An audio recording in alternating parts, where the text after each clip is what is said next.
Bonjour à tous, je suis de retour pour un nouvel épisode de notre série Par le trou de la serrure, la série qui vous propose de découvrir des trésors cachés du patrimoine cognacé.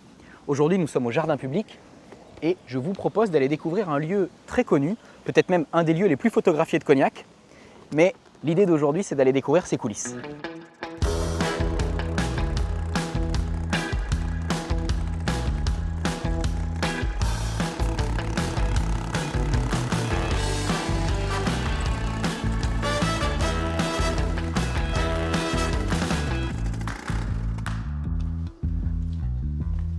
Nous sommes maintenant à la maison de la Lieutenance, un édifice singulier dans le centre ancien de Cognac, notamment parce que c'est une des dernières maisons à pans de bois conservées.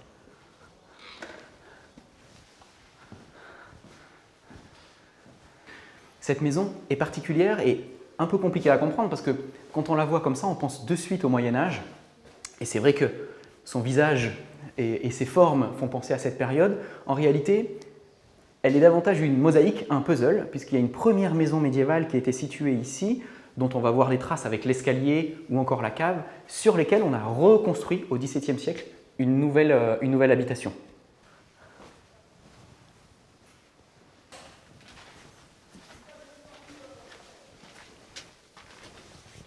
On voit bien par cette fenêtre justement la façade du XVIIe qui est venue se mettre par-dessus, par-devant l'édifice médiéval.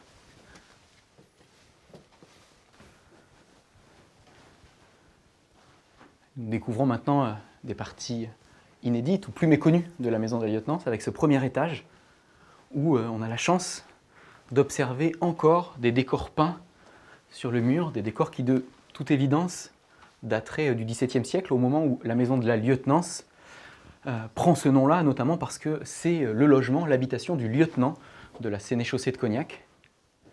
Donc un édifice qui va jouer un rôle important dans l'histoire de la ville, en tout cas à cette période.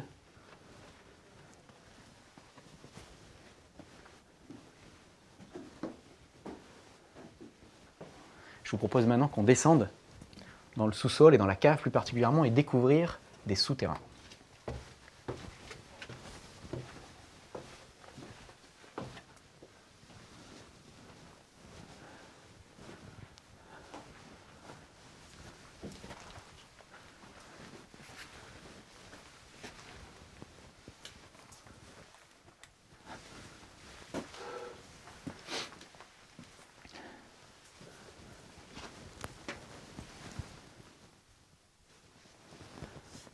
Bon, je crois que l'exploration se termine ici, je ne suis pas équipé pour aller plus loin, mais ce qui est intéressant, c'est que dans l'imaginaire collectif à Cognac, on nous parle souvent des passages souterrains et autres passages secrets qu'il pourrait y avoir sous les maisons et sous nos pieds, et la maison de la Lieutenance illustre parfaitement ça avec ces chouettes vestiges de souterrains justement, avec probablement un passage qui pouvait relier le château à l'église Saint-Léger sous la rue Grande. Et c'est ici, justement, qu'on termine notre série Patrimoine par le trou de la serrure. Je vous propose qu'on se retrouve très bientôt pour de nouvelles aventures patrimoniales.